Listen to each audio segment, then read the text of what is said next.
No creo que sea tan malo. Creo que depende enteramente de las circunstancias y si lo merece.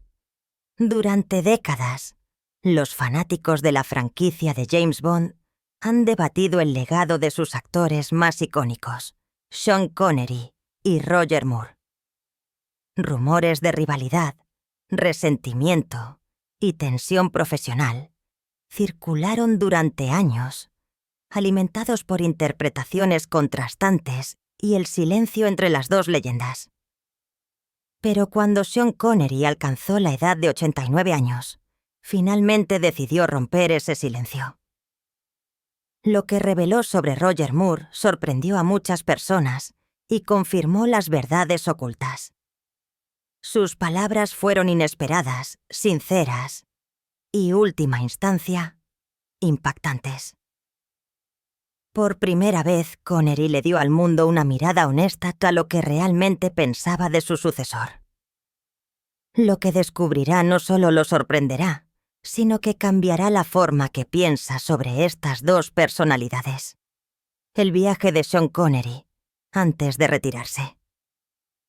Durante décadas, los fanáticos de la franquicia de James Bond han debatido el legado de sus actores más icónicos, Sean Connery y Roger Moore. Rumores de rivalidad, resentimiento y tensión profesional circularon durante años, alimentados por interpretaciones contrastantes y el silencio entre las dos leyendas. Pero cuando Sean Connery alcanzó la edad de 89 años, finalmente decidió romper ese silencio. Lo que reveló sobre Roger Moore sorprendió a Shinichi a algunos, conmovió a otros y puso fin a suposiciones de larga data. Sus palabras fueron inesperadas, no dramáticas, pero profundamente reveladoras. Por primera vez, Connery le dio al mundo una mirada honesta a lo que realmente pensaba de su sucesor. La historia de Sean Connery comenzó mucho antes de los smokings y los gadgets de espías. Nacido Thomas Sean Connery, el 25 de agosto de 1930, Edimburgo, Escocia, creció en un entorno modesto. Hijo de un trabajador de fábrica y una empleada de limpieza, Connery fue criado con una fuerte ética de trabajo que moldearía su enfoque de la vida y la actuación. Dejó la escuela por una edad temprana y realizó varios trabajos, incluyendo la entrega de leche y el salvavidas. Pero fue su tiempo la Marina Real de 1946 a 1949 lo que le introdujo un mundo de estructura y disciplina. Desafortunadamente, su carrera militar se vio truncada debido a una condición médica, específicamente una úlcera estomacal, que condujo a una baja anticipada. Después de su tiempo en la Marina, Connery comenzó a explorar otros caminos. 1953 compitió el concurso Mister Universo, un movimiento audaz que mostró tanto su físico como su confianza. Aunque no ganó, la competencia le abrió puertas. Siguieron trabajos de modelaje, y poco después, Connery se sintió atraído por la actuación. Comenzó a actuar pequeños papeles teatrales, desarrollando lentamente el oficio, que algún día lo convertiría en una estrella mundial. Su aspecto llamativo y su imponente presencia le valieron papeles tempranos la televisión y el cine británicos a finales de la década de 1950. Entre 1957 y 1961, Connery apareció proyectos como Helldivers y Darby O'Gill and the Little People, ganando gradualmente reconocimiento por su carisma a la pantalla. Entonces llegó el papel que lo cambiaría todo. 1962. Sean Connery fue elegido como James Bond Dr. No, la primera adaptación cinematográfica oficial de las novelas de Ian Fleming. Si bien hubo dudas iniciales sobre su idoneidad para el papel, particularmente del propio Fleming, la actuación de Connery silenció rápidamente a los críticos. Aportó un equilibrio de sofisticación fría y fuerza bruta al personaje, definiendo lo que James Bond se convertiría para generaciones. El éxito de la película lo catapultó a la fama internacional y Connery se convirtió en un nombre familiar de la noche a la mañana. De 1963 a 1967, Connery consolidó su estatus como un ícono cultural a través de una serie de películas de Bond. Desde Rusia con amor, Goldfinger, Thunderball y Solo se vive dos veces. Cada película incrustó aún más su versión de Bond, la cultura pop. El público de todo el mundo quedó cautivado por su encanto, ingenio y físico sin esfuerzo. Pero a medida que el papel se volvía más exigente y la fama más intensa, Connery comenzó a sentir la presión. Estaba ansioso por buscar una gama más amplia de personajes y escapar del encasillamiento que venía con ser 007. A pesar de alejarse, Connery regresó 1971 para Diamantes para la eternidad. El regreso fue recibido con emociones encontradas.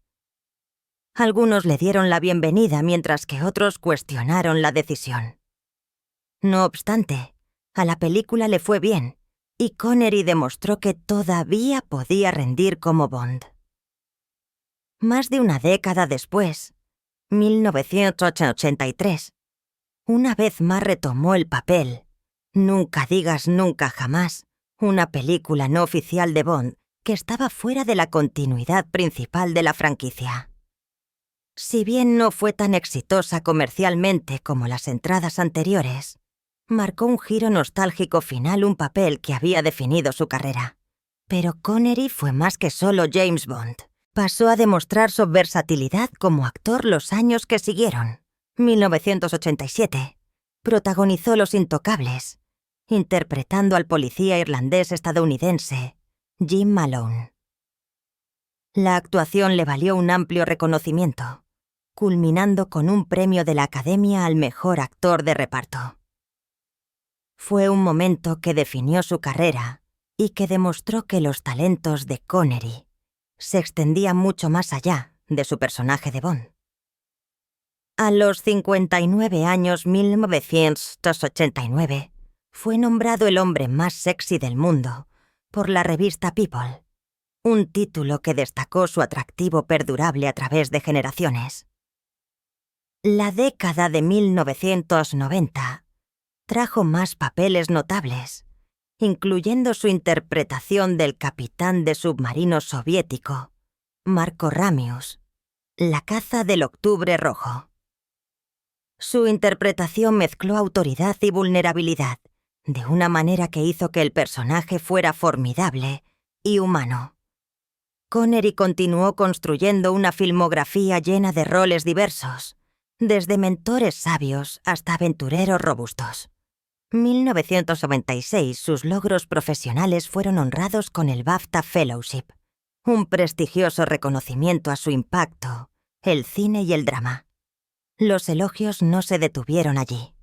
2000. La reina Isabel II nombró caballero a Sean Connery por sus servicios al cine y al drama, convirtiéndolo Sir Sean Connery. El título de caballero no fue solo un triunfo personal, sino también un momento de orgullo nacional para Escocia, donde Connery siguió siendo una figura querida a lo largo de su vida. Fue un tributo apropiado a un hombre que había pasado décadas cautivando al público todo el mundo. Sin embargo, 2003, la relación de Connery con Hollywood había cambiado. Protagonizó La Liga de los Hombres Extraordinarios, una película que finalmente sería la última. Frustrado con la política y la toma de decisiones detrás de las escenas, Connery decidió retirarse de la actuación. Citó disputas creativas y la disfunción de la industria como razones clave para su decisión. Para un hombre que había construido su carrera sobre la integridad y la dedicación al oficio, alejarse fue una declaración sí misma. Dejó atrás un legado definido no por el compromiso, sino por la convicción. el abuso doméstico de Sean, el exilio fiscal y las controversias. El legado cinematográfico de Sean Connery es innegable. Desde humildes comienzos Edimburgo hasta su ascenso como el primer James Bond, Connery construyó una carrera llena de papeles históricos, premios prestigiosos y reconocimiento internacional. Ganó un premio de la Academia. Fue nombrado caballero por la reina Isabel II y dejó una huella imborrable en el cine mundial. Su retiro 2003 marcó el final de una era, una salida elegante después de décadas de éxito. Sin embargo, tan celebrado como fue por sus contribuciones al cine, las opiniones personales, las elecciones y las controversias de Connery fueron igualmente discutidas, examinadas y recordadas. A medida que envejecía, se prestó más atención no solo a lo que había logrado la pantalla, sino también a los aspectos más complicados y a veces problemáticos de su vida fuera de la pantalla.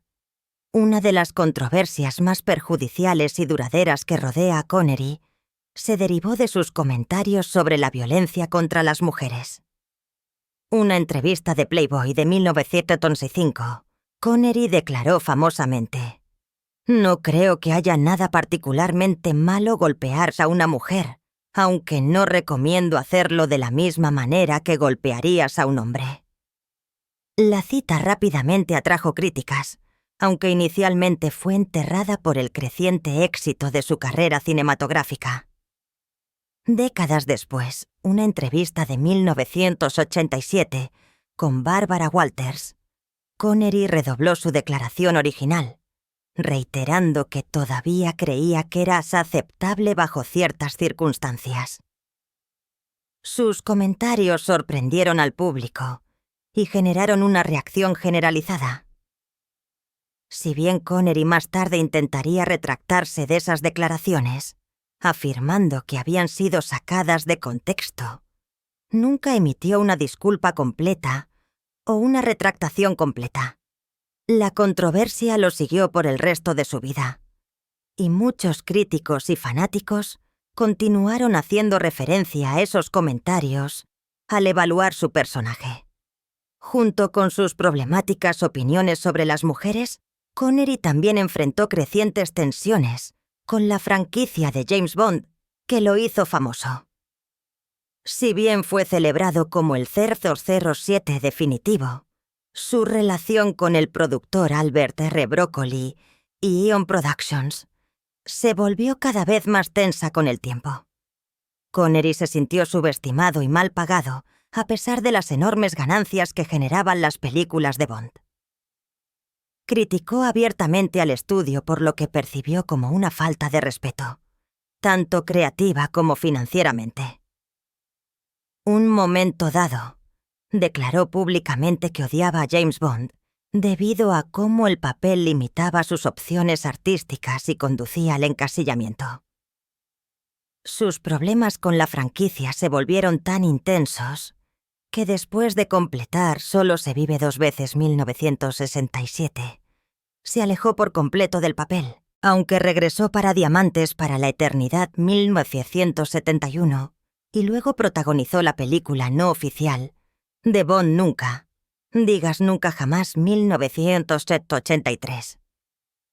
Connery siguió expresando sus disputas comerciales y la falta de control que sentía mientras trabajaba dentro de la máquina de Bond. Esta tensa relación proyectó una sombra sobre lo que debería hasta haber sido una de las colaboraciones más celebradas en la historia del cine. Las decisiones financieras también pusieron a Connery bajo fuego.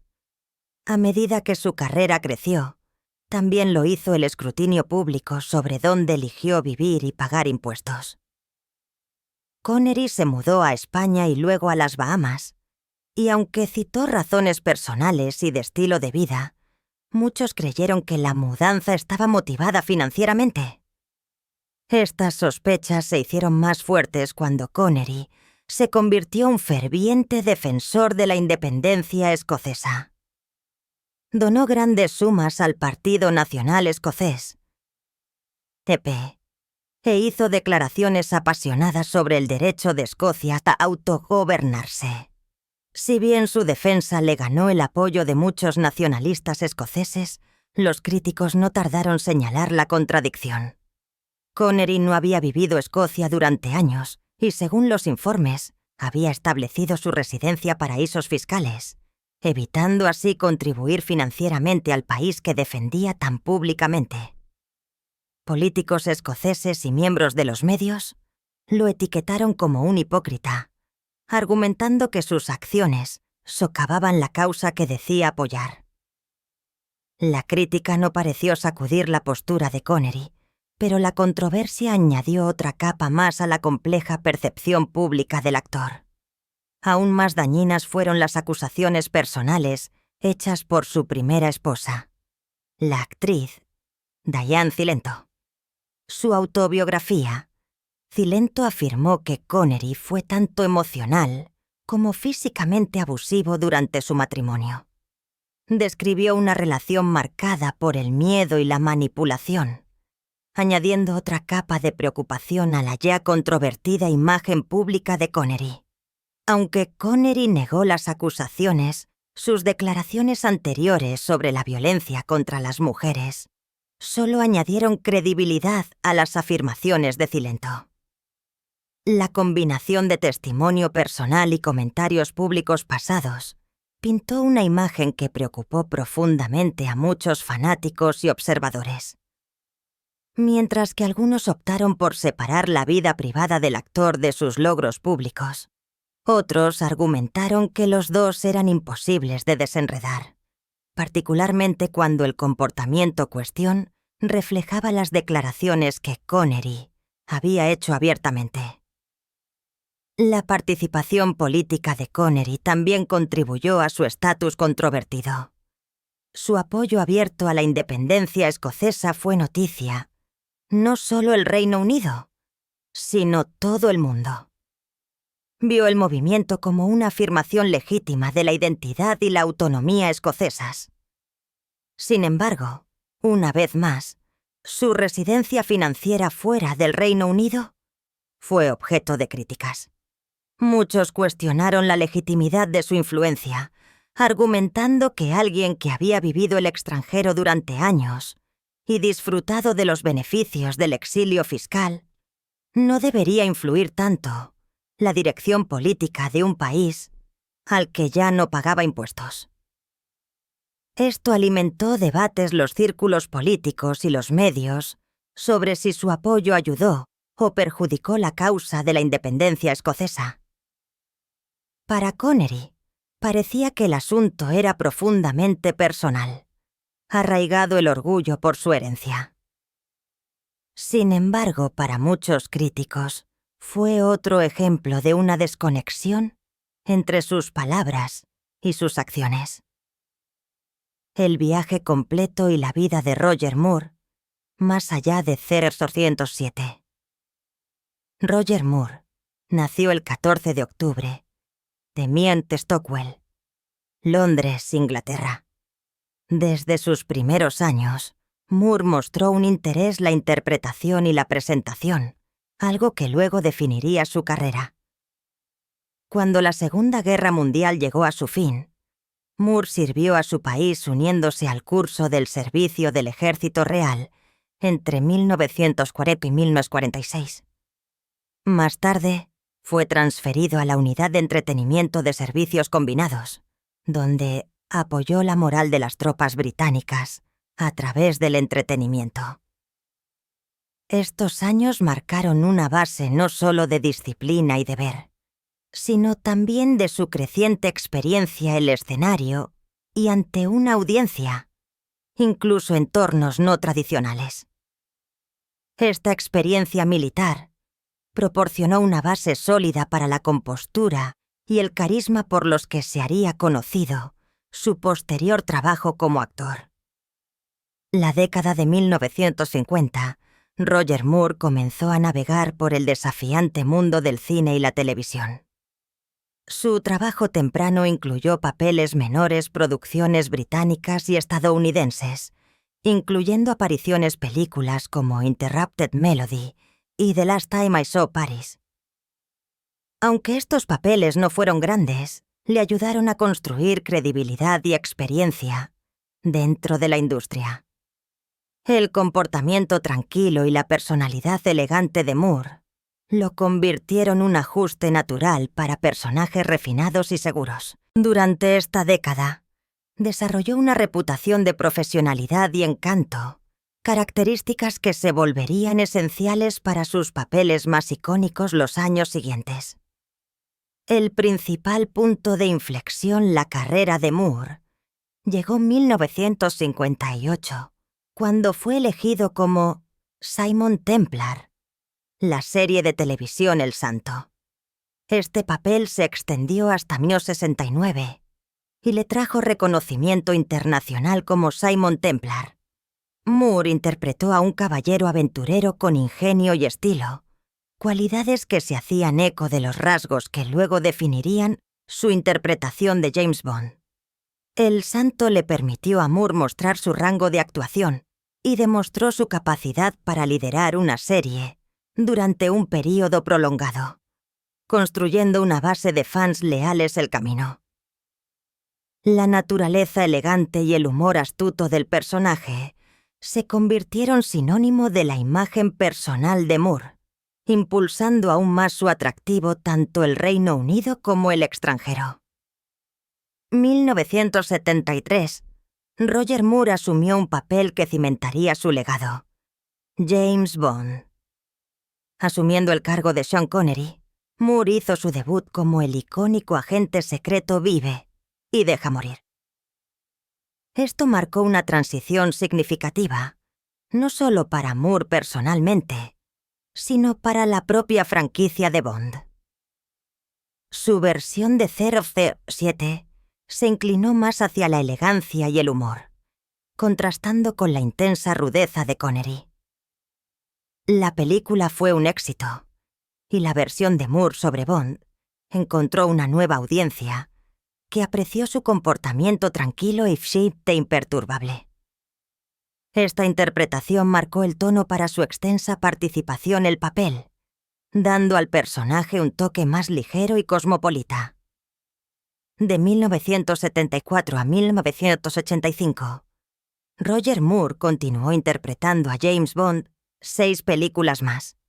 Estos incluyeron El hombre de la pistola de oro, 1974, La espía que me amó, 1977, Moonraker, 1979, Solo para sus ojos, 1981, Octopussy, 1983 y Panorama para matar, 1985. Cada entrega trajo nuevos desafíos y aventuras, lo que le permitió a Moore explorar diferentes facetas del personaje de Bond.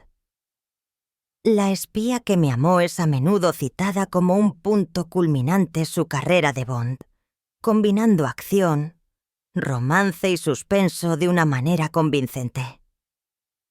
Contraste: Moonraker llevó la franquicia una dirección más fantástica, enfatizando los efectos especiales y los escenarios del espacio exterior. A pesar de las críticas ocasionales con respecto a la dirección de las películas, la interpretación de Moore siguió siendo una de las favoritas de los fanáticos para muchos. Aportó una sensación de consistencia, humor y pulido que definió las películas de Bond de la época. 1985. Roger Moore se retiró del papel de James Bond a la edad de 58 años. Ese momento era el actor con más años de servicio a interpretar al personaje. Su partida marcó el final de una era para la franquicia. El legado de Moore como Bond fue único. No fue el primero a interpretar el papel, pero ciertamente lo hizo suyo. A lo largo de 7 películas, aportó una personalidad inconfundible al papel que lo diferenció de sus predecesores y sucesores por igual. Incluso después de su partida, continuaron los debates sobre quién encarnaba mejor al famoso agente secreto, con el nombre de Moore mencionado con frecuencia entre los más queridos. Después de su retiro de la serie de Bond, Moore dirigió su atención al trabajo humanitario. 1991 fue nombrado embajador de buena voluntad de UNICEF. Esta decisión fue inspirada por el trabajo de su amiga y compañera actriz Audrey Hepburn, quien también había asumido un papel similar. Como embajador de UNICEF, Moore viajó extensamente, defendiendo los derechos de los niños y el bienestar mundial. Visitó países afectados por la pobreza y los conflictos, utilizando su fama para crear conciencia y recaudar fondos. Su compromiso con la causa demostró un lado más serio y compasivo, lo que le valió el reconocimiento más allá del mundo del entretenimiento. El propio Moore a menudo comentaba que este trabajo humanitario era más significativo que su carrera como actor. 2003. Roger Moore fue nombrado caballero por la reina Isabel II por sus servicios a la caridad. Este honor fue un momento significativo en su vida, reconociendo no solo sus logros en el cine, sino también su dedicación a ayudar a los demás. El título de caballero simbolizó el reconocimiento nacional de sus contribuciones multifacéticas, combinando la celebridad con el servicio.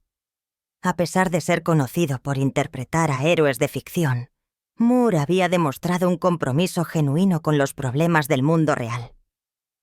Su trabajo caritativo continuó hasta sus últimos años, reforzando el respeto que se había ganado a través de generaciones e industrias. 2008. Moore añadió otra capa a su legado al publicar su autobiografía, Mi palabra es mi fianza, programada para el título. El libro ofreció información sincera sobre su vida, su carrera y sus reflexiones personales. A los lectores se les dio una mirada detrás de las escenas de su tiempo como James Bond, sus relaciones, la industria cinematográfica y sus experiencias trabajando con organizaciones humanitarias. El título sí, un guiño inteligente a su icónico papel de espía, encapsuló su sentido del humor y autoconciencia. A través de su autobiografía, Moore pudo hablar con sus propias palabras, ofreciendo honestidad y gracia al relatar tanto los triunfos como las pruebas de su viaje. El libro fue bien recibido, cimentando aún más su imagen como una figura reflexiva y amable. Los escándalos y remordimientos de Roger Moore. A pesar de la admiración generalizada por el encanto y la longevidad de Roger Moore como James Bond, su legado, como el de muchas figuras públicas, incluyó una parte de controversias y complejidades personales. A medida que pasaban los años y la conversación pública cambiaba a torno a la representación y la responsabilidad social, Moore se encontró el centro de debates que reflejaban tensiones culturales más amplias. 2015, durante una entrevista con la revista francesa Paris Match, Roger Moore enfrentó una importante reacción violenta por comentarios relacionados con el futuro casting de James Bond. Ese momento, se estaban llevando a cabo activamente discusiones sobre la posibilidad de que un actor negro, como Idris Elba, asumiera el icónico papel. Moore fue citado diciendo que Bond debería ser inglés, una frase que fue interpretada por muchos lectores y comentaristas como racialmente insensible. El comentario provocó una respuesta acalorada, y algunos acusaron a Moore de aferrarse a puntos de vista anticuados o excluyentes de la identidad británica. Moore, sin embargo, se apresuró a defenderse. Más tarde aclaró que no tenía intención de hacer un comentario racista y explicó que sus palabras habían sido malentendidas o mal traducidas. Según Moore, su punto había sido sobre la preservación de la representación tradicional de Bond como un arquetipo específicamente británico, no un comentario sobre la raza.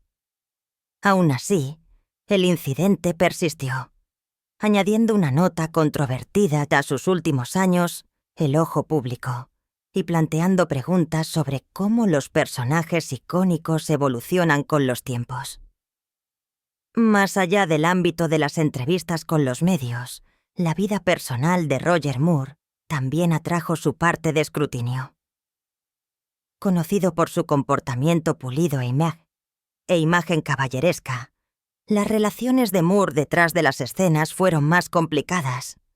Estuvo casado 4 veces, y cada una de estas relaciones se desarrolló con diferentes grados de atención pública y tensión. Su tercer matrimonio con Luisa Mattioli finalmente llegó a su fin medio, de acusaciones de infidelidad emocional.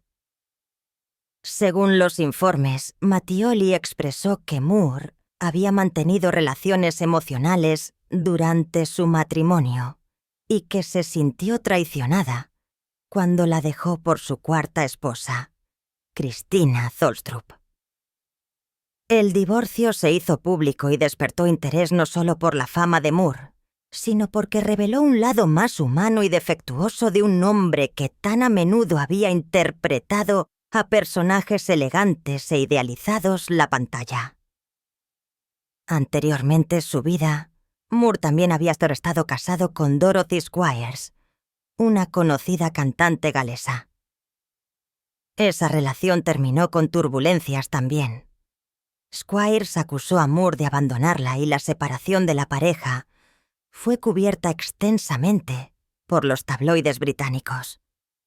Su autobiografía, Moore habló sobre el costo emocional de ese matrimonio y reveló que Squires lo había golpeado una vez con una guitarra durante una discusión. Sin embargo, dejó claro que no tomó represalias y evitó cualquier reclamo directo de abuso por su parte.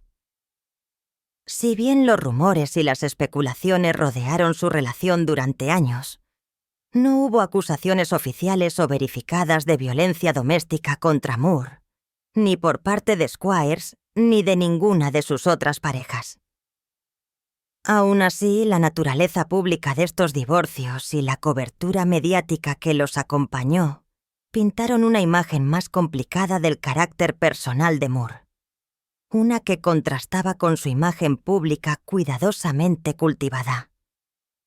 Incluso dentro de su celebrada carrera profesional, Moore enfrentó críticas, particularmente a medida que envejecía el papel de James Bond.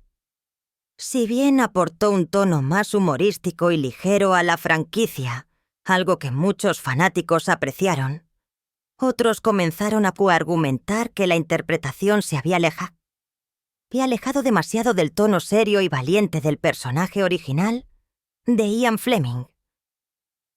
Para cuando Moore protagonizó Panorama para matar 1985, tenía 58 años, y las preguntas sobre la credibilidad de su casting continuo se hicieron cada vez más comunes. Un momento de autoconciencia que lo hizo querer por algunos. El propio Moore admitió más tarde que podría haber prolongado su bienvenida. Entrevistas. Bromeó diciendo que era mayor que la madre de su interés amoroso esa película. Una admisión que resaltó su sentido del humor, pero también subrayó la creciente desconexión entre el personaje y la edad real del actor. Esta crítica de sus últimas interpretaciones de Bond hizo poco para disminuir su contribución general a la franquicia, pero sí inició una conversación más amplia sobre el envejecimiento de las estrellas de acción y la presión sobre los actores para mantener una imagen juvenil Hollywood. El manejo elegante de Moore de las críticas demostró su conciencia de las demandas de la industria, así como sus propias limitaciones. Lugar de defender obstinadamente su papel, Moore reconoció el panorama cambiante y usó el humor para desviar algunos de los comentarios más mordaces. El 23 de mayo de 2017, Roger Moore falleció en Suiza después de una breve batalla contra el cáncer. Tenía 89 años. Su muerte marcó el final de una era para muchos fanáticos de las películas y la televisión clásicas de Bond. Aunque se había retirado de la actuación mucho antes, Moore siguió siendo un elemento fijo. La cultura popular a través de su autobiografía, su trabajo humanitario con UNICEF y sus frecuentes apariciones retrospectivas y entrevistas. Si bien algunos aspectos de su vida personal y profesional se vieron empañados por la controversia o la crítica, la amplitud de su carrera y la sinceridad de sus últimos esfuerzos humanitarios pintaron un retrato matizado de un hombre que, como todos los iconos, fue a la vez celebrado y complicado. Connery reveló la verdad sobre el Bond de Roger Moore. Cuando Sean Connery alcanzó la edad de 89 años, finalmente habló públicamente sobre Roger Moore, de una manera que nunca antes lo había hecho. Este raro momento de franqueza ofreció la claridad que los fanáticos habían estado esperando durante décadas. Las palabras de Connery no llegaron como una reflexión amarga, sino como un contraste honesto y marcado entre dos hombres que ayudaron a definir a uno de los personajes más perdurables del cine. Una entrevista publicada poco después de la muerte de Moore 2017, se le pidió a Connery que comentara sobre sus respectivas interpretaciones de James Bond. Una pregunta que durante mucho tiempo había evitado abordar con total honestidad. Esta vez, sin embargo, no se contuvo. Connery explicó: interpreté a Bond con la realidad, la credibilidad y, con suerte, todavía abarcando la postura y el efecto. Cualquier cosa que suceda es posible. Siento que Roger tomó otra dirección. La suya es una especie de parodia del personaje. Así que irías por la risa o el humor a cualquier costo de la credibilidad o la realidad. Creo que esa es básicamente la diferencia. Estos comentarios, aunque directos, no tenían la intención de desacreditar más, sino más bien de distinguir los cimientos sobre los que cada actor construyó su personaje de Bond. El Bond de Connery era áspero, realista y arraigado un sentido de realismo de espionaje que reflejaba la era de la Guerra Fría, mientras que el Bond de Moore se desvió hacia un espacio más ligero y cómico, que reflejaba los cambios culturales de las décadas de 1970 y 1980. La entrevista tomó un giro aún más revelador cuando el periodista señaló la popularidad generalizada de Moore entre el público, especialmente entre las mujeres. Connery, nunca uno para retroceder ante un comentario agudo, se rió y respondió: bueno, no puedes luchar contra la inteligencia. La superficie fue un comentario ingenioso, pero debajo del humor había un sutil guiño a la capacidad de Moore para conectar con los espectadores a su manera. Connery reconoció que el encanto, la personalidad elegante y el ritmo cómico de Moore no eran defectos, sino fortalezas que le ganaron su propio lugar distinto, el legado de Bond. Los comentarios de Connery ofrecieron una ventana a una relación sobre la que durante mucho tiempo se había especulado. Una relación moldeada por contrastes, comparaciones profesionales y, última instancia, respeto. Fue un momento de verdad sin filtros, no diseñado para halagar o criticar, sino para reconocer los diferentes caminos que habían recorrido mientras vestían el mismo esmoquín. La voluntad de Connery de hablar con tanta franqueza, especialmente esa etapa tardía de su vida, tuvo un peso significativo. A diferencia de entrevistas anteriores, las que pudo haber evitado las comparaciones directas, esta vez fue reflexivo y transparente. No fue insultante ni desdeñoso con el trabajo de Moore. Cambio, abordó el tema como un actor experimentado que examinaba su oficio y el de su compañero. Reconoció que Moore tenía su propia audiencia y que su interpretación resonó con una generación que buscaba alegría a sus héroes. Connery explicó tanto implícita como explícitamente que, si bien su propia interpretación estaba impregnada de realismo e intensidad, el Bond de Moore representaba un giro teatral más ligero, uno que sacrificaba una medida de credibilidad por el entretenimiento. Sin embargo, esto no fue necesariamente un defecto. Era un tipo diferente de narración, un tipo diferente de vínculo. Los dos hombres, a través de sus elecciones, ayudaron a que la franquicia siguiera siendo dinámica y relevante durante varias décadas. Lo que hizo que la reflexión de Connery fuera aún más impactante fue la calidez que expresó por Moore después de su fallecimiento. Tras la muerte de Moore, Connery emitió una declaración breve pero sincera. Me entristeció mucho escuchar sobre el fallecimiento de Roger. Tuvimos una relación inusualmente larga para los estándares de Hollywood, que estuvo llena de chistes y risas. Lo extrañaré.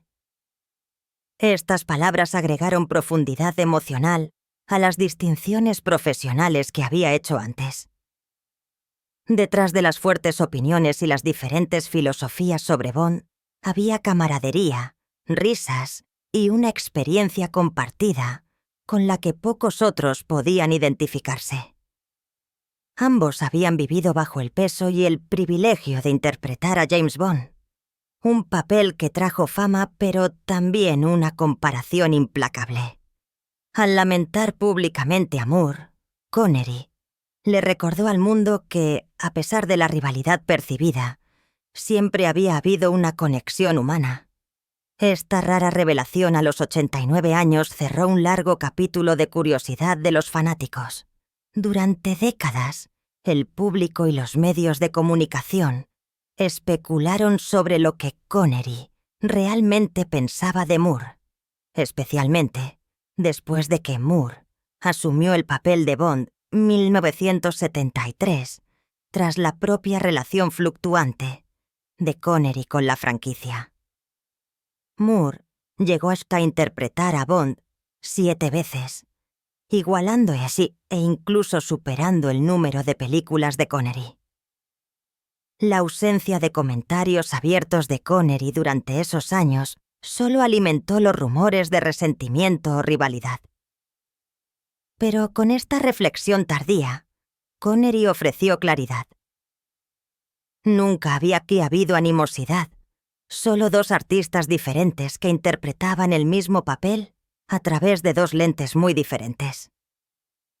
Sus palabras lo colocaron más firmemente el canon de Bond, no como un rival, sino como un compañero portador de la antorcha con su propio legado único. Las reflexiones de Connery enfatizaron la idea de que James Bond, como personaje, tenía la flexibilidad de evolucionar con sus actores. Describió el enfoque de Moore como una especie de parodia, pero el término este contexto se refería más a la elección tonal que a la burla. Moore se inclinó por el humor estilizado, los comentarios ingeniosos y un sentido de aventura más exagerado. Elecciones que hicieron que su Bond fuera más accesible para el público que anhelaba el escapismo. Connery, por otro lado, había creado una versión que estaba más arraigada psicológicamente y emocionalmente protegida. Un enfoque que reflejaba las ansiedades geopolíticas de la década de 1960. Al distinguir el tono y la intención detrás de sus interpretaciones, Connery no estaba descartando el Bond de Moore. Simplemente lo estaba colocando su contexto correcto. Sus diferencias, lejos de ser defectos, eran necesarias para la continua relevancia de la franquicia. Quizás el momento más revelador de la entrevista de Connery fue su divertido reconocimiento de la popularidad perdurable de Moore, cuando bromeó. Bueno, no puedes luchar contra la inteligencia. No era sarcasmo. Era respeto envuelto humor. El Bond de Moore, con todo su estilo y ligereza, había resonado millones. Connery parecía entender que la inteligencia toma muchas formas, incluyendo saber cómo ganarse al público, adaptarse a los tiempos y mantener una franquicia próspera. Su comentario fue un recordatorio de que el carisma y el ritmo agudo pueden ser tan poderosos como la determinación y el realismo. El tono de Connery este momento no fue amargo ni desdeñoso, sino experimentado y consciente de sí mismo, como si reconociera que ambos habían servido su tiempo como Bond con integridad, solo términos diferentes.